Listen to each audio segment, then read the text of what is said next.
Growing for Market podcast. In modern agriculture, with new biotechnologies, certain kinds of equipment that we're continuing to redesign and influence the ecosystem. However, more and more is becoming not sustainable for growing populations. That's a recipe for disaster. And so honoring the differences in our ecosystems, which allows us to farm in different ways to respect that. Because the desert in the Southwest, US compared to Nebraska, where I live, is completely different. The cow-calf operations in the shortgrass prairie of the Nebraska sandhills, just a little ways away, is completely different situation that we're dealing with. And so you got to respect that and manage based on the types of soils, the kind of rainfalls, and what really grows in your area. And so we're learning more about what grew from the indigenous people and then reincorporating that. And we're using tools not to disrupt the ecosystem or to introduce new life forms in the ecosystem, but in order to do better at trying to do those regenerative principles. Hello, and welcome to the Growing for Market podcast, where we talk about growing, marketing, and the business of growing vegetables and flowers for local markets, like farmers markets, CSAs, farm stands, and local wholesaling. I'm April Parms Jones, your host and a writer for Growing for Market magazine. For 33 years, the magazine for flower and vegetable market farmers. If you're enjoying the podcast, just wait until you see the magazine. Go to growingformarket.com for more. Also, if you could give us a follow and a rating, it really helps other like-minded people to find the podcast. And now, let's take a minute to hear from our sponsors. It's with their generous support that we can bring you the podcast for free. I am so excited to welcome Bootstrap Farmer as a sponsor of the podcast. I've known them for a dozen years, and if anyone tells you nothing is made in the USA anymore, well, they're headquartered and warehoused in Paris, Texas. They make their own all-metal, all-inclusive greenhouse frames of steel made in the USA and fabricated in Texas, and their heavy-duty, reusable propagation and microgreens trays are Midwest-made. With a complete range of supplies, they have just about everything for propagation and growing, including heat mats, ground cover, frost blankets, silage tarps, irrigation, and trellising. Want to color code your seed starting flats? They've got heavy-duty trays that will last for years in a full range of colors, great for keeping farm seedlings separate from retail or just for fun. And they have an experienced team of growers to support everything they sell. If you've heard of the NRCS High Tunnel Initiative providing grants for hoop houses, but have been put off by the paperwork, Bootstrap Farmer has a guide that will walk you through the application process so you can get your hoop house funded this winter. For all that and more, check out Bootstrap Farmer at bootstrapfarmer.com. Looking for innovative packaging solutions to take your business to the next level? Look no further than Aru Company, your one-stop shop for all your packaging needs. Aru offers sustainable and comprehensive packaging solutions for the floral, produce, and specialty packaging industries, ensuring you receive high-quality products customized to your needs. If you're searching for a packaging solution that is both stylish and eco-friendly, their craft paper sleeves and sheets are a perfect choice. Available in a range of sizes and styles, they are suitable for any occasion. So why wait? Visit shop.aru.com today and explore their range of craft paper products. Ordering is easy. And for our Growing for Market listeners, they've got a special offer just for you. Use the code GFM15 during checkout to enjoy an exclusive 15% discount on their web shop. For more options, be sure to visit Aru Company at a-roo.com and discover the complete range of their product offerings. Because when it comes to quality and innovation, Aru Company is the name you can trust. Thank you so much for joining us today. I'm April Parms Jones, and this is Growing for Market podcast. So today we have the pleasure of having a guest from the beautiful, stunning, amazing state of Nebraska, part of the bread belt of the U.S. And we're very thankful for the great state of Nebraska. We have Graham Christensen, and he has a farm in Omaha, Nebraska. And it is a family farm. Who doesn't love a beautiful family farm? They use regenerative practices, and he has a company called GC Resolve, which is advocating for changes in food production. He also is a part of Regenerate Nebraska and GC Revolve Solar business, which is all about giving farmers access to solar opportunities, which are amazing. And he's also a Nebraska Farmers Union member. Such a hardworking Nebraskan man. Thanks so much for joining us today. We appreciate it. It's my pleasure, April. Absolutely. So, can you tell me a little bit about your family values and family farming? Yes. So I'm fifth generation with my brother. About 5 years ago, we actually took over the transition. Over time, there's been a lot of changes that have taken place, but as we were, looking closer at what we were doing, the writing was on the wall that our model wasn't sustainable. We had to kind of like take that bird's eye look. And one of those bird's eye looks actually showed the movement of soil in the ground on our land. And so we asked ourselves some questions and decided we kind of needed a redirect. So some of the values that are incorporated in from the farm scale or from the farming perspective are the regenerative principles.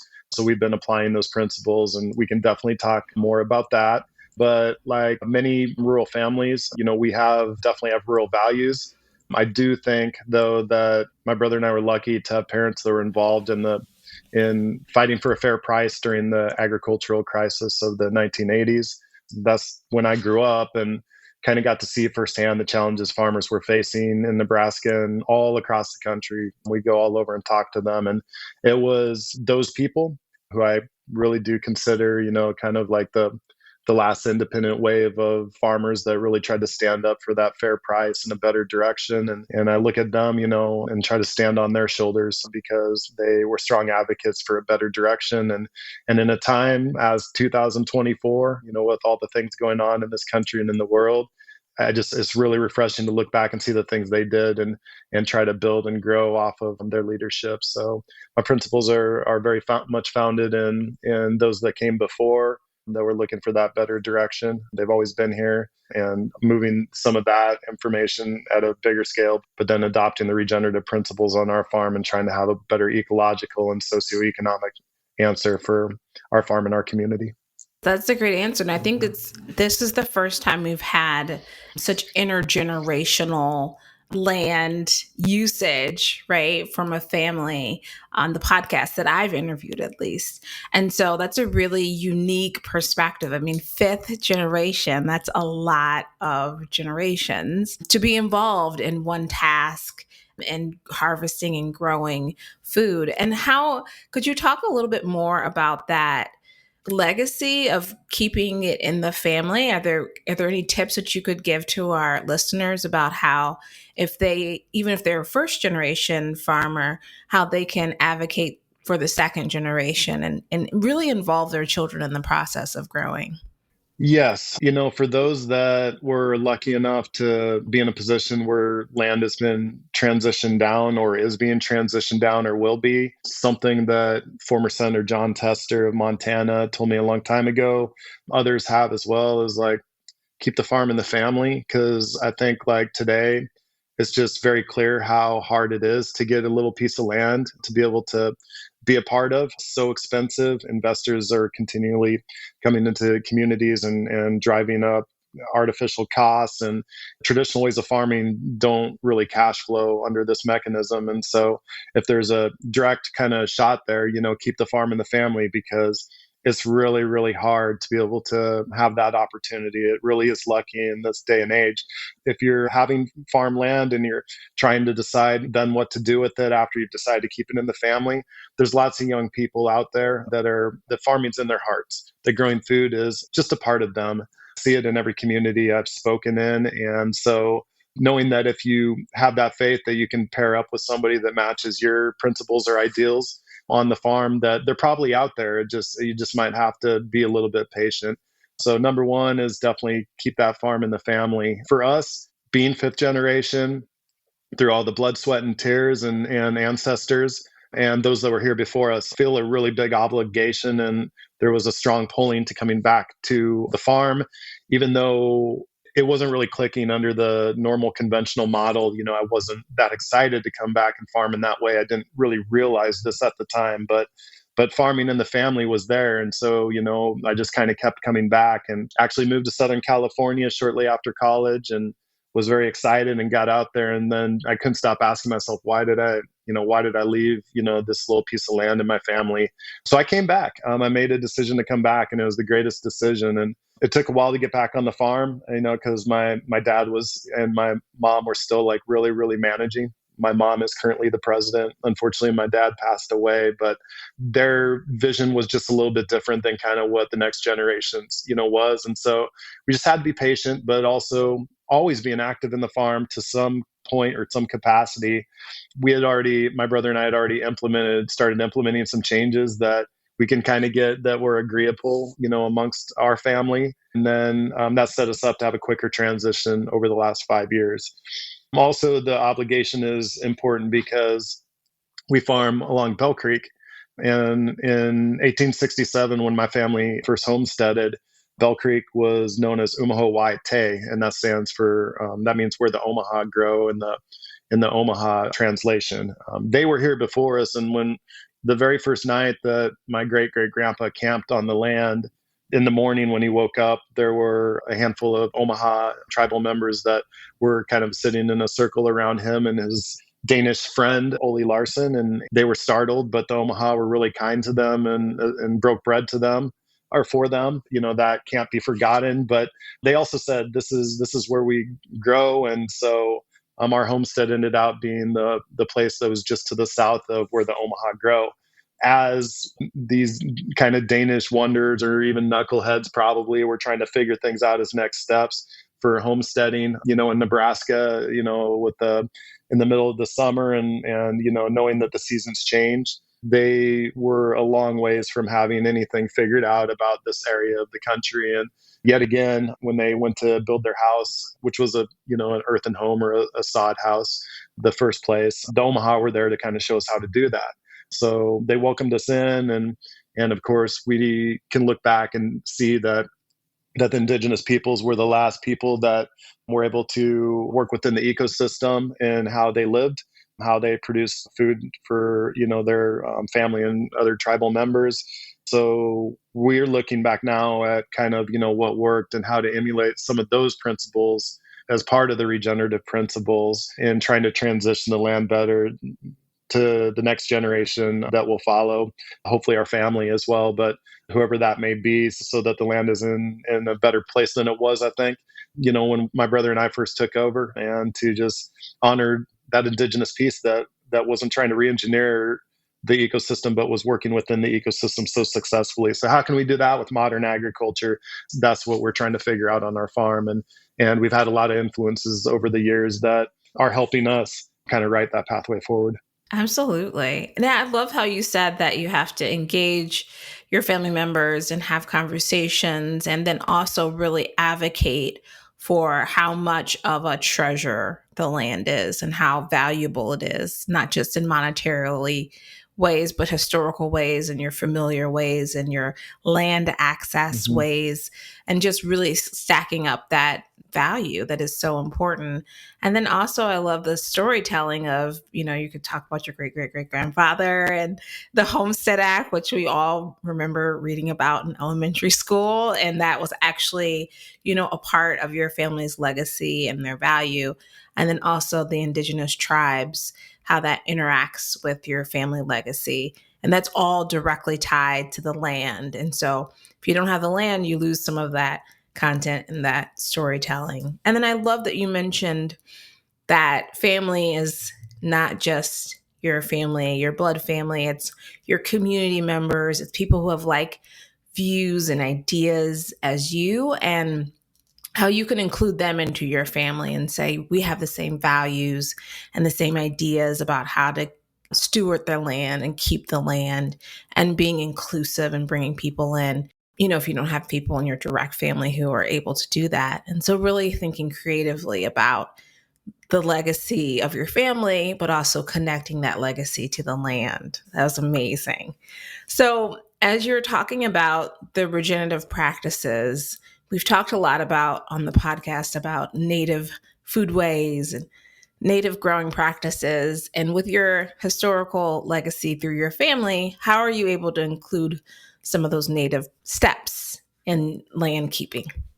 Yeah. So I think like just kind of going through the regenerative principles can like start to highlight some of these, and it's important for context. And everybody's trying to figure out what the definition of this or that is. And so, but what guides me are those principles. I mean, the first principle is not relying on tillage of the land. There's field work to be done from time to time, but essentially like not breaking up the land so that the structure of the land can create a living soil. So that's one thing. We did that quite some time ago, even though we had an initial family that broke up the land. So we've stopped, kind of that mentality, I guess.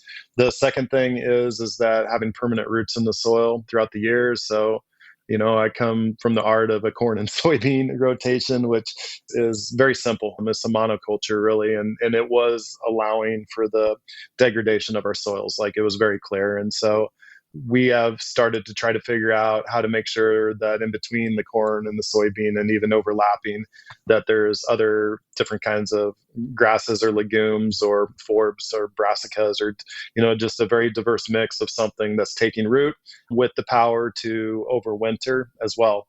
And so getting those roots kind of seeded when other crops are standing is giving us in the northern climate the ability to have a longer stand of these diverse mixes of cover crop seeds. And we've been able to get the longer stand by intercropping, which is dropping the seed into standing crops essentially. And then that's giving us some other purposes. But then as that goes dormant for the winter, it lays over the soil, creates like a blanket, just like humans need a blanket or like a blanket when it's cold, the earth needs a blanket as well. And so you're continuing to build up the layers over the years of kind of this extra biomass that you're creating, by always having something growing there. And it does do temperature control and it does do moisture control on that land.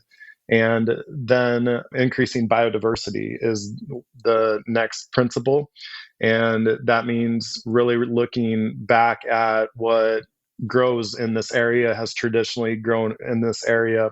And so that incorporates not just biodiverse cover cropping, but looking at the different like waterways and looking at the grassed waterways that are out there and trying to reseed native species, native grasses, or looking at some of the wooded areas and integrating, new trees. And so one example here would be a black cherry tree. We've done a lot of planting of black cherry trees, and that was indigenous to this area and was a product that the Omaha tribe and other area tribes had used in the past.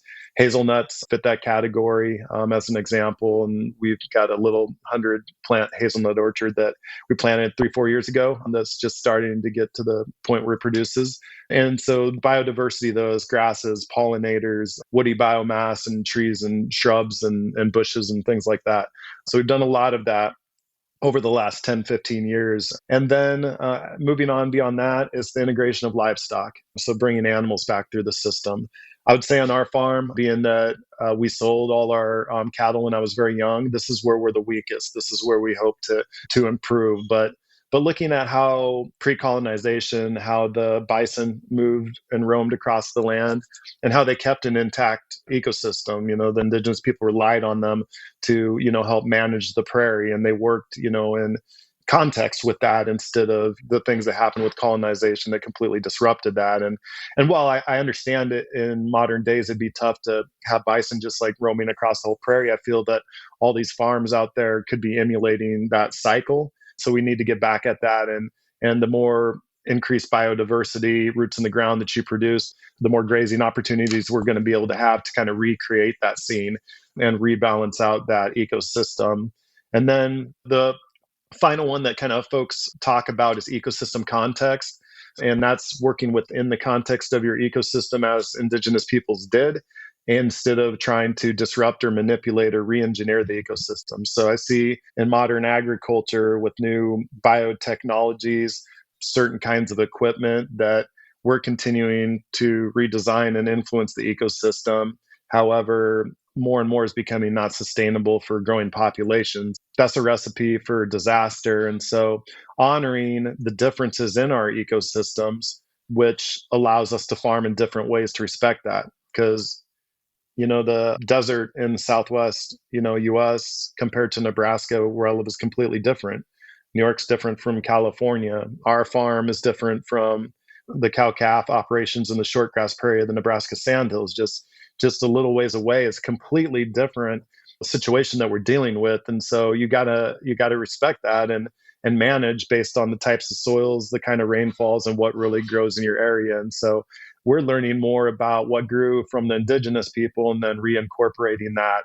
And we're using tools not to disrupt the ecosystem or to introduce new life forms in the ecosystem, but in order to do better at trying to do those regenerative principles, which is an indigenous concept, as the tribes told us when we first, started asking them to learn more about their perspective in agriculture. And then as part of Regenerate Nebraska, based on a lot of that feedback, what we ended out doing was using those principles and then saying the foundation of all of this is based in indigenous wisdom. And so then if, for instance, you took that out, this ecosystem context piece could be very much disrupted by current conventional ag greenwashing. And we've seen more of that come into play about trying to complicate what regenerative ag is or agriculture is, or taking shortcuts on how to get there, including the releasing of new CRISPR gene-edited microbes into our soils for various fertilization purposes as a solution. I have questions about these kind of things, and I think we just need to make sure that that these principles are founded, or they're foundational in indigenous wisdom. And if we do that, if we, as people who are a part of this conversation globally, are talking in that context and talking to the companies in that context who are purchasing our products, we're talking to the companies who hold the monopolies that are controlling the farmers, that is the way that we can make sure that this conversation isn't greenwashed and those principles are honorable and upheld.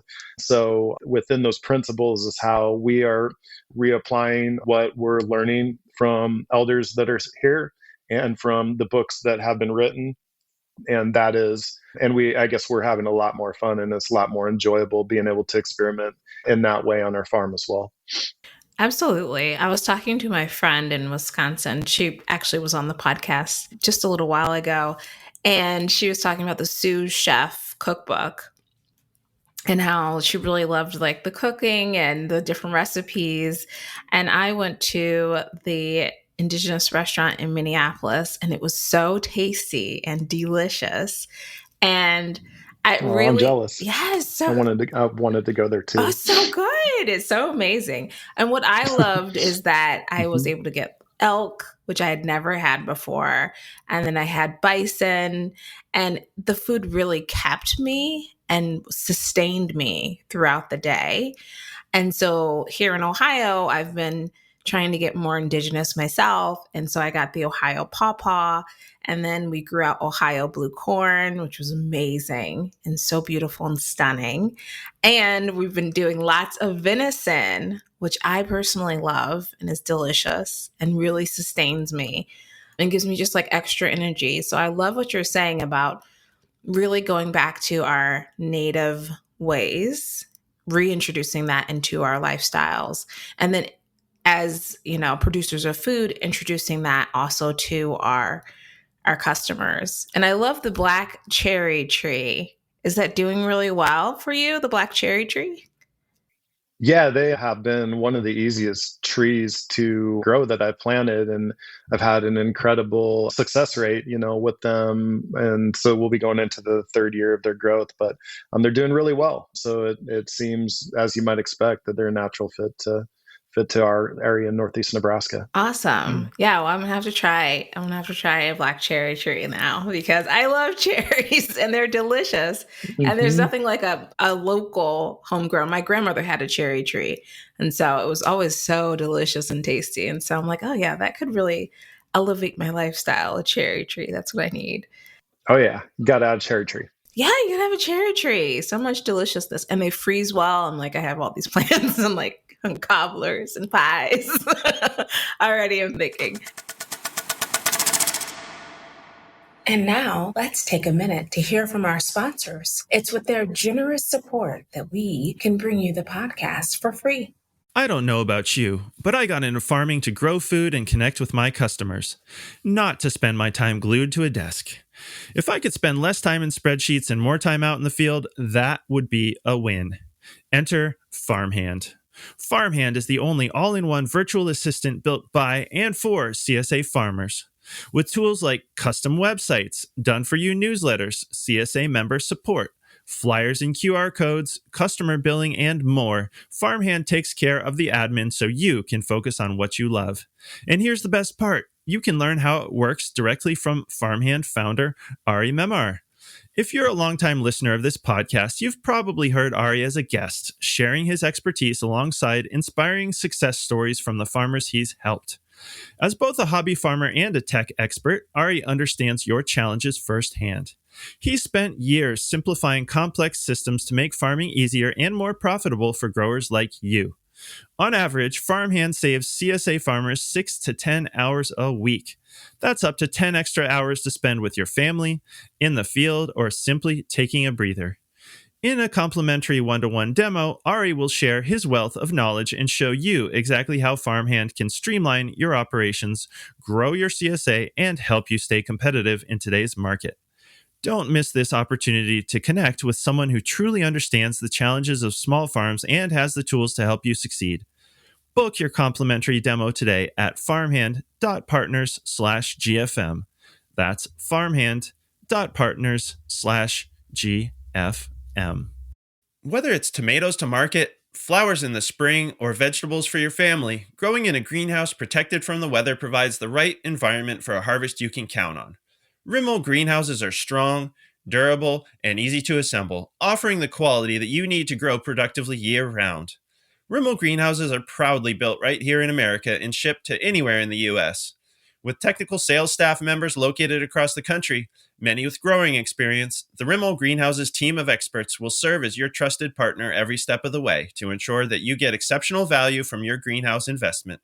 Visit remold.com to get a quote today. And now, back to the show. So yeah, I really love that. And you're incorporating the native practices into the regenerative practices. So can you talk more about Regenerate Nebraska and the work that you're doing there? Yeah. And the only time I've ever traveled to Europe was in 2017. And there was a convening that was kind of evolved out of the COP conversations, in which agriculture as a solution to our global climate issues was not getting attention that it should, if any attention really, at those kind of convenings. And so I got scholarship to go over there to kind of rep like the Nebraska farmer, in this space, as a farmer from the plains or the Midwest. And when we got over there, it was just an amazing talent pool of farmers. It was very farmer centric, and farmers or groups that support farmers from all across the world. And there's a lot of pretty intense conversations going on about how we incorporate agriculture and what is even in that, like how do we even talk about that.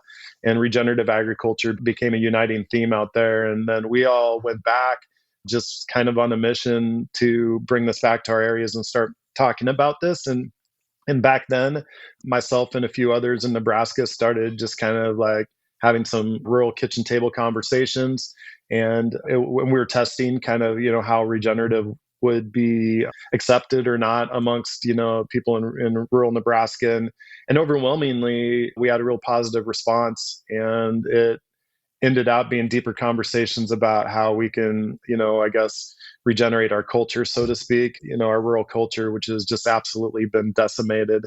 And it has taken, that decimation's taken different forms over time, but more recently, just decimation of the independent farmer or the family farmer. And so, those conversations essentially then led to the farmer-based groups advocating that we should go listen to other communities in the state and get their perspective around food, agriculture, and nutrition. And so I went on like a kind of a year-long journey in which myself and a few other friends and colleagues went around the state and to the inner city, other urban areas, tribal communities, and other rural communities, and had conversations asking, what others thought about food, nutrition, and agriculture and that nexus.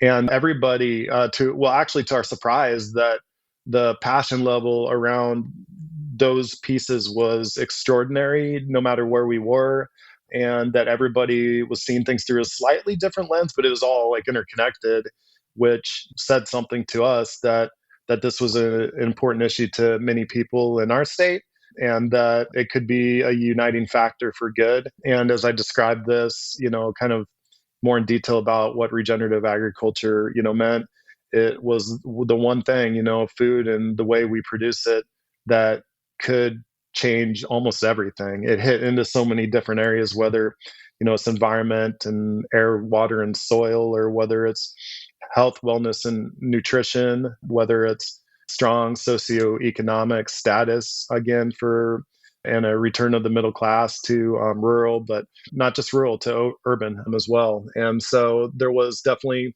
a unique bond here. And as we kind of culminated this year of conversations, we held these bigger events. One was more rural focused, one was more tribal focused. One was just frankly in the state's capital, Lincoln, and one was based in the inner city of North Omaha. And there was even more feedback. And so all this feedback that we got in these amazing, energetic conversations led to the writing of the Regeneration Proclamation, which can be found on the regeneratenebraska.com website on the front page. But that first half of that proclamation is a writing based on the context of all those voices that spoke in and filled this out. And then the first 50, 60 groups kind of formed that. And now this network is up to closer to 200 different kinds of organizations, farmers, communities, tribal communities, and various elements of the marketplace or supply chain who were taking steps above and beyond what the typical food system as we know it today, that's causing a bunch of these problems, is laced in. And so those conversations led to that kind of overall vision, that proclamation. And then since then, based on what we've heard from others, we've developed programming around that to try to help these different pockets come together. And so to elaborate on that, because this is a really important piece of Regenerate Nebraska, we identified these kind of broken triangles. It was kind of how we like to talk about it. And the first broken triangle is urban, rural, and tribal. We've been told we're different. We've been grown up in these areas and sometimes not aware, even what's, just a block down the road. And seeing from my dynamic, the urban and rural context, how negative it's got towards each other, understanding that growing up next to tribal reservations, just understanding the dynamics there between our community and that one. And just knowing that we obviously through what we learned through listening, that we have way more in common and we need to find space together. The second broken triangle is the farmer, the supply chain worker, and the consumer.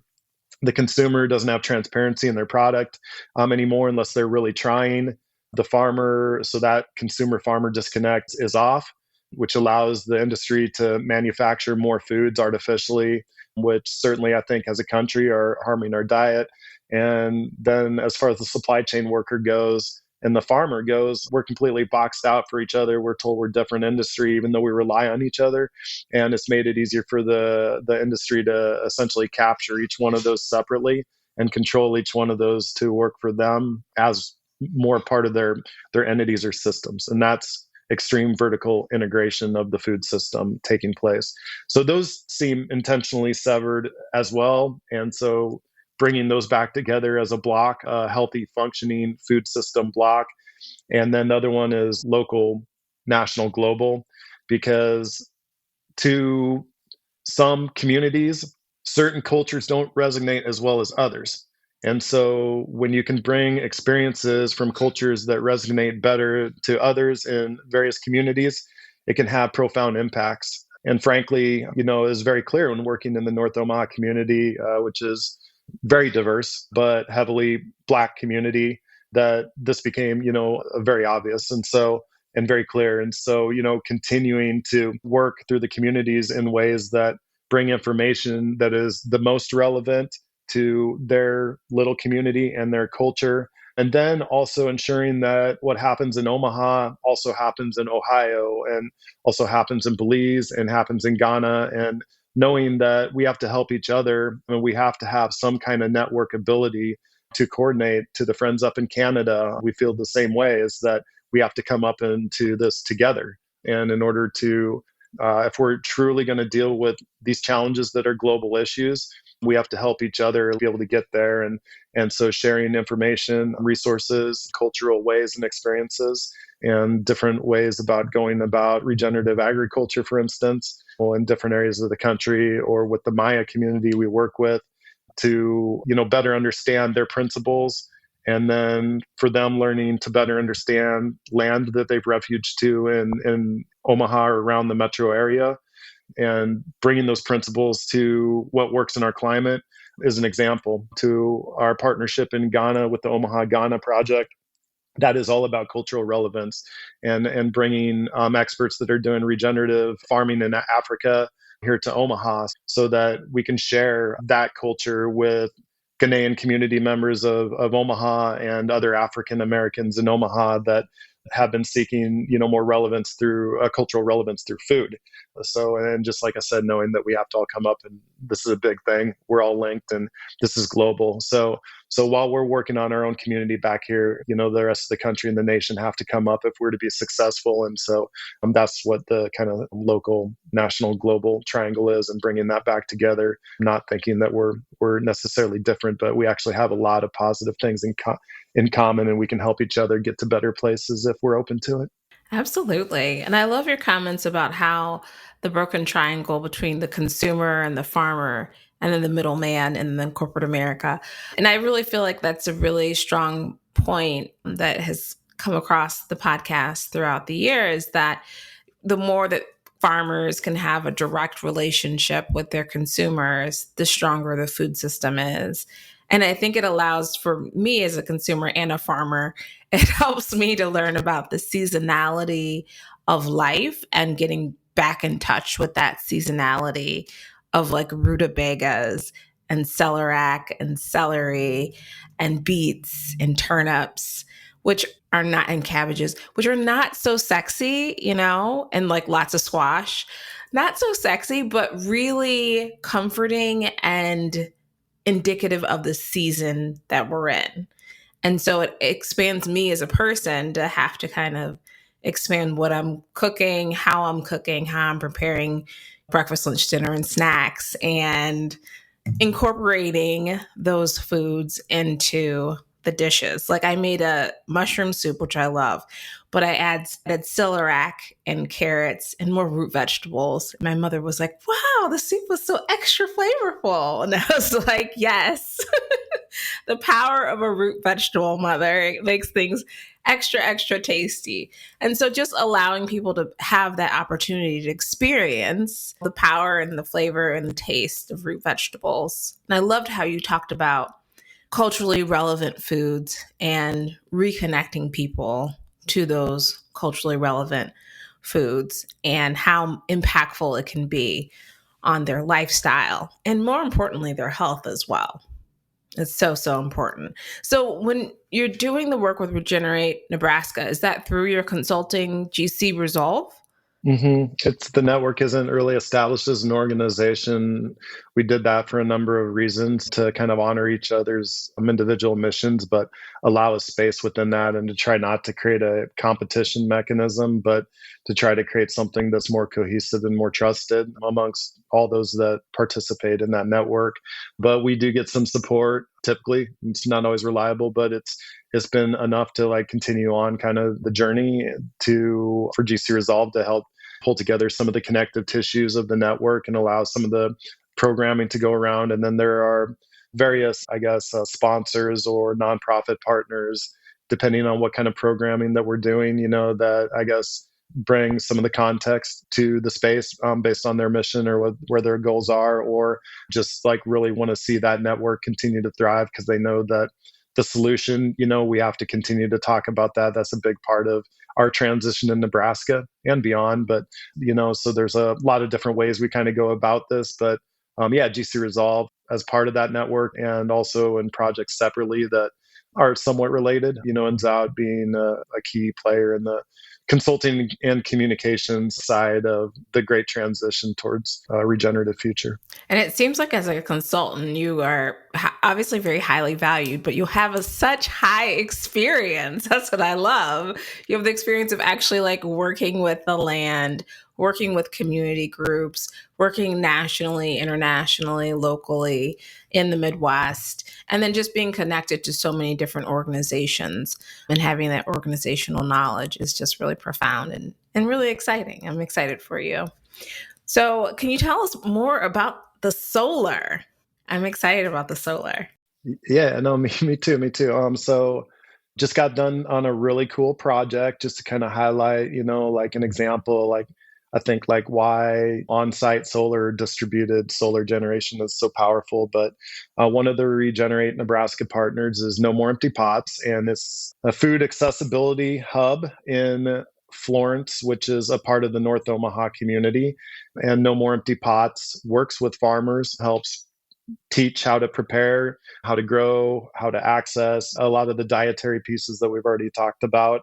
But we were able to design and build a project for them that just went online a couple months back that will back up with a little battery technology system, will actually back up their food storage system. So the solar powers a good chunk of the operation, but then if the grid goes down, the solar panels and that battery system will allow the food never to spoil during an outage. So essentially, food could continue to be produced and distributed through the community no matter what. And in Omaha, we've been having wild storms. We're having extreme climatic events. 2024 was a great year to highlight for that, but we had like a late July storm that was an all-time expenditure for Omaha Public Power District, the district, the utility that serves the Omaha metro area. And there were people that were out of electricity in the metro area for up to 2 weeks. So you start to see that if we can be able to actually, fill in some of those gaps, one house at a time, one nonprofit at a time, one little community part at a time, that our grid can be more resilient for what's going to be tumultuous weather and increasingly tumultuous weather moving forward. So, and of course, just the process of it is zero emissions. When those things are up and running, there are no emissions being produced. So we're doing our little bit to try to help rebalance the ecosystem. So I feel that, the addition of renewable energies is kind of like that tail end piece of the regenerative cycle, is if we can capture natural resources and be able to harness that energy and put it into our systems to help us like grow better food or create, health and wellness products and herbs and just good diet, that you can see how the earth could be more symbiotic by better utilization of those things. And we have a project coming up in the new year also where we'll be powering up a cover crop seed company that's producing a lot of seed for distribution, a lot of diverse seeds, not just for Nebraska, but they actually have clientele in all 50 states. So they're a pretty good size entity, and it's going to help them lower costs. They don't have that kind of, backup storage mentality, but it's going to eliminate heavy costs and just give them a better bottom line on their business. And they're doing the right thing. So these are exactly the people that we love. We've developed recently over the last year and a half, just like a lot of residential systems. And one of them was in partnership with Habitat for Humanity, where we got to be able to develop something that would allow that residence to stand up during an outage. And another backup battery system was solar, was for a gentleman that was on oxygen. Just wanted to make sure if there's an outage that in the night that wouldn't go out. There's a lot of reasons to do solar. One is for energy sovereignty, to be able to have more control or power over your electricity if it is or isn't consistent. Another one is for environmental reasons. Another one is for safety and security. And that obviously we've shown translates into a safer food supply or potentially accessibility in times where others, won't have that. And so it's a continual goal of ours on these kind of small systems to be able to take more folks offline from, utilities that are, partially powered by things that aren't necessarily good for the environment. And every time we can do that, even at a small scale, I just feel like it's a big win. Another cool project is City Sprouts. It's an urban farming group in East Omaha. We'll do an off-grid little system for them coming up in the new year too. So it's just, there's a lot of we did a project with the Yankton Sioux. A shout out to my friends up north in South Dakota, where they wanted to have a spiritual kind of tiny home that they could pull in a trailer. But as they go into very, very rural places, they go into places that are not very populated. And one example is to protest the Keystone XL pipeline that was being proposed to be built through South Dakota, Nebraska. They'd have ceremonies, and I was able to help them build a little off-grid system that they could pull around and just plug in a grounding rod, and it would power up with the sun, and then they can camp and have essentials, for however long they wanted to. And so just a lot of fun things that you can be able to do by harnessing the sun. And so I'm just excited about that little component, and how hopefully over time that more and more people are kind of going to be able to pop off into that area where they have a little bit more control of their energy future, as well as their, as we've talked about, their food sovereignty. Yeah, I love that idea. I love the idea of having it as a backup to your food storage. That's so important, especially in farming. I never had thought about that. And so that's it's very insightful and very impactful. And just the ways that people can be more secure in their energy needs, because, we're all experiencing more storms and wildfires and all sorts of weather events, we could say. And so just to be able to have more security and safety through your energy, and then it's right there and you just can see it, it's reliable and available for you. And so that's a great option for farmers to use and to utilize to make. And I really like when you talked about it also lowers the cost, it lowers your cost of energy. So therefore you can be more profitable, and everybody is looking for ways to cut down costs. And so that just seems like a really excellent one that's consistent and you can utilize for, till the end. And the suns are always there. It's always available for you. So that just seems like a perfect fit for sure. And one other thing that I think's really cool too, to mention about this is that, if we can power up more of our farms with solar, or even our residences, that sun is going to go right through the electric vehicle charger into the future electric vehicle. So once that loop is better developed, then that fuel becomes essentially free in that vehicle, and it is most environmentally friendly. And the battery technologies are going to continue to improve, because I don't deny that there's some issues with how some of the battery chemistry is being developed. But I've already seen the elimination of cobalt for more and more of these systems, which has been problematic environmentally in the way that these are being mined. And I think that the lithium side of things, which is not as bad as cobalt, but isn't perfect and is being sought about in places that it should not be, that this is going to continue to change too. So just to be very clear that this is evolving. It's not perfect yet on the battery side, but the solar panels are essentially a silicone sand. And so they are very clean and fairly easy to break down with some wire into them. So I think that we're heading in a direction that does allow us to completely work more symbiotically with the ecosystem, and then be able to push that energy that's captured from our own sun that we capture right at our place or our farm into electric vehicles. I think the possibility then for tractors and drones or other things that farmers could use to be powered exclusively off of their solar becomes very viable in the near future. And that we can have zero emission operations on farm as we produce food again. And so that's really exciting to me, as well as then using the regenerative practices to actually be great sinks of greenhouse gases and eliminators of the need for so much synthetic nitrogen fertilizer, which is leading to nitrous oxide emissions that are a serious issue that we have to deal with as well. Absolutely. And, with farming, the fertilizer costs have just gone through the roof. And so the more ways that we can naturally fertilize and go back to our native practices, where, like you said, That's build right. that living soil through cover cropping, through overwintering our cover crops, overwintering what we have in the ground, and really building up that soil bit by bit, year by year. So I'm in Akron, Ohio, and I have an urban farm. And so I also have a house where I have a garden. And so my house, obviously, I've had more time and energy because it's right there to really build up the soil using all my little medicinal, educational, sustainability techniques and, calling friends and be like, girl, I need this. And so, yeah. So my soil, mind you, at my garden is spectacular. Right. This is my mother speaking. She said it was spectacular. It's not me. She's like, oh, the soil is so spectacular. So I have oregano at my house, but then I also have my garden, which is farther away on the east side of Akron.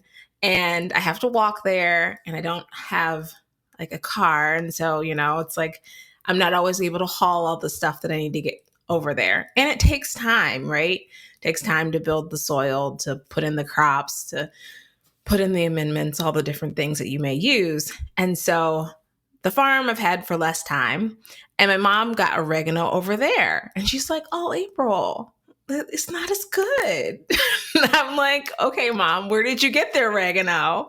And she's like, I got it at the urban farm. And I'm like, well, it's only like year 1.5 at the urban farm. Like I've not done all the things that I normally do. And she's like, it's just not as tasty. And I'm like, yes, Mom, that's how it works. You have to build up the soil for it to be like spectacular. It's just going to be good. It's going to be good. And so it really makes a huge difference taking the time and really incorporating these natural processes. It really makes a difference in the food and the taste and the flavor and in your happiness. So can you talk a little bit more about the Nebraska Farmers Union and how that kind of you incorporate that into your work or how they support the work that you're doing? Absolutely. So I've been on the board for the Nebraska Farmers Union for a decade, and I just resigned. It's time for somebody else, but I'll still continue to be active on the grassroots level, always. And I think that the Farmers Union is an extremely important organization in Nebraska as well as across the country. They started in the early 1900s, kind of as farmers were organizing out of the Gilded Age of the latter 1800s. It's always been those pressures, that have been out there on the farmer to try to get that fair price when there's so many people that, kind of got their hands in the pot and make it tough. But the Farmers Union's role was to develop cooperatives essentially that allowed the farmer to take back more of that dollar that was being lost so that they could afford to continue to raise a good and a healthy product. And over the years, they've done a lot of that across the country, interior of the country especially, which has been exciting. But they've also become very involved in education and as well as the legislative side of things.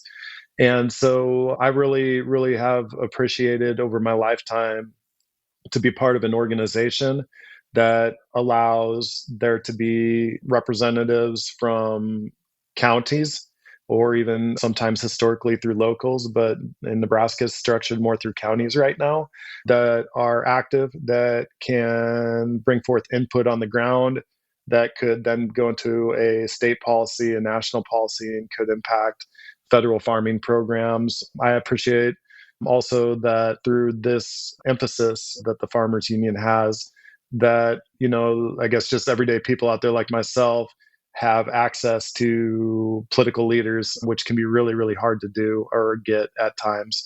And in a space where, not that they always act in the way that we want, but allows for an exchange of information, a cordial exchange of information, and the ability to continually update those policymakers so that they can make good decisions.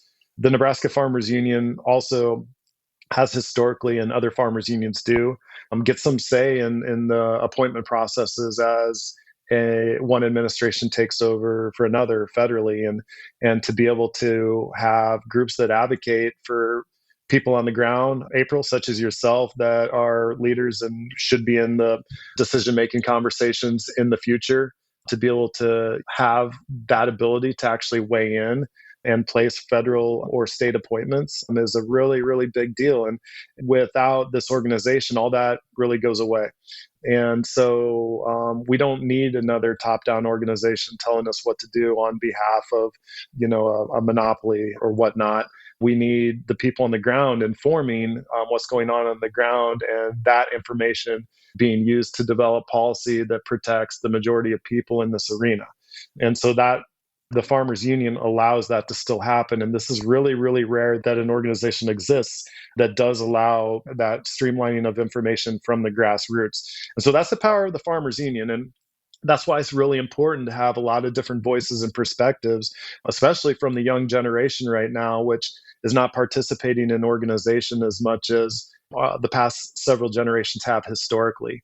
And so this is a call out to, upcoming generations to get involved in organizations that allow your voice to be able to have a space so that we can hopefully, I guess, right some of the wrongs that are happening in today's current society.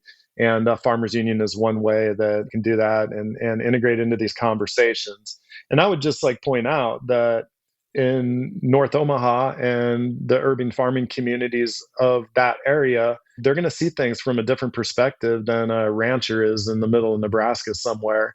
And so there's not that voice at the table, then all of this is going to be missed during policy time. And you're not going to be in the conversation for having a representative from that respective area be appointed and in a very important decision that is making decisions that can impact all of us. And the Farmers Union allows that space to happen, and historically has been on the front edge of many of these kind of different, not just agricultural issues, but even some of the social issues that have happened, over the last 200 years, or even, since this nation started forming as it is today. So I appreciate being a part of that process. I'm always looking for youngsters to come in as the torch is being handed, and no better time than now when the torch is being handed to so many of the baby boomer generation. No more important of a time than to come in and take that torch handoff and run with us for a better future. Absolutely. I totally agree with that. It is important to get the youth involved and to get multiple perspectives involved in farming, because like you said, there's urban farming and then there's rural farming, and we're all farming, but the processes are really a lot different. And what I loved about, I'm an Ohio Farmer Union member. What I love is that they support farmers and then they also support authors. So I saw that Austin Furtick was at the Wisconsin convention, and he had a fabulous book on farming, which I read and I really loved it. It was all about monopolies in farming. And so even though I'm in this space, it was very educational about the large corporate farming and all the things that go on in that infrastructure. And then I've been reading a really good book, Mutualism by Sarah Horowitz. And I really love that idea as well. And so just getting an opportunity for the Farmers Union to support authors like Austin and then have him at the conference and to elevate the stories of farmers and what's going on in the farming system is so, so important. So is there anything else that you would like to talk about, any of your businesses or last thoughts? No, I mean, I just feel that trying to farm like with meaning has been a big journey for me. And it really does feel good to be doing more food grade or, non-GMO and incorporating these regenerative principles and finding out that like my ancestors and even my dad, like knew a lot about this stuff because they were using a lot of more biodiverse based principles too at one time. So things just acknowledging how quickly, things have changed. And then I could think also one thing that I'd like to mention is that for those of you that eat food out there, which is all of us, we as farmers are going to be very reliant on your voices for helping shift away from this more predatory and extractive form of the conventional agriculture as we know it today into a more hopeful regenerative future. During the farm crisis, and since then, we've continually lost farms and things have concentrated. So the stands that were put up by the farmers of the 80s, those stands will not happen again in those numbers in the United States because we lack the numbers of farms that we had then. And so there isn't truly a great way to be able to organize amongst farmers. The evolution is that the consumers are going to be working with folks like yourself, myself, and others that have this experience in order to shape better policy so that they can end out having more affordable and healthier product at the table. So once that consumer base has kind of like created this intellectual base, and we're able to start talking about this in policy and the farm bill, this is when things will start changing, and there will be less accessibility issues for food. There'll be more access to nutrition. There will be real carbon and sinks and nitrous oxide mitigation and methane mitigation happening. Our waters will be clean again that are trickling down into all the urban areas of our nation. And there won't be, the predatory practices deployed in the meat packing monopolized world. There won't be predatory contracts aimed at taking advantage of farmers. These things will go away when the numbers of the consumers, and it's trending in present time. We're seeing more awareness around where your food comes from. But until that consumer feels like they can access food and actually trace back to where it came from. So just want to definitely urge like all our friends and colleagues out there, across the great states of Nebraska and Ohio and across the North American continent, including Mexico and Canada and across the world, that we need you to articulate these things, to push hard. And we want to be able, those of us that are still here practicing in this family farm or more independent farm oriented way, I guarantee you we'll be there to help guide and help you understand the context of how things work out here. We'll be at Capitol Hill right along, shoulder by shoulder with you. But the numbers are in the consumer, and the consumer is who is digesting, what we're producing. And for us to, I think, move into a direction at large scale that has all these positive impacts, that deals with all those negative issues, it will be the consumer that drives us, and their partner will be that farmer. And so I'm hoping to see, that trend over through our generation and the younger generations to come, so that we can flip this around for all of those reasons we've talked about today. Absolutely. I totally support that. More connectivity. That's what it's all about. Mm-hmm. Well, thank you so much for joining us today. And we will have more information about your businesses and yourself and our links and bios. And I appreciate you taking the time. Yep. And go Bears. Thank you for joining us for this episode of Growing for Market podcast. If you've been enjoying the show, please consider giving us a follow and a rating or review. It really helps others to find the podcast. For more tips and tricks from farmer to farmer, check out our magazine at growingformarket.com. Whether you're a commercial grower or just want to grow like one, subscribe to Growing for Market magazine for the nitty-gritty of growing, marketing, and the business of market farming. We publish 10 issues per year with articles written by experienced farmers on topics ranging from tools and techniques to farm business, operations, and marketing. If you've been listening to the Growing for Market podcast and haven't yet checked out Growing for Market magazine, we've made a change so you can try the magazine for free. We've added a free month to the beginning of all first-time subscriptions. Try out the digital or paper magazine, and if it's not for you, cancel within 28 days, and you'll never get billed. With digital subscriptions starting at just $39 per year. You'll get a year of the magazine plus 150 back issues from the last 15 years. Head over to Growing for Market and subscribe today to benefit from over 3 decades of writing by farmers for farmers and Growing for Market magazine.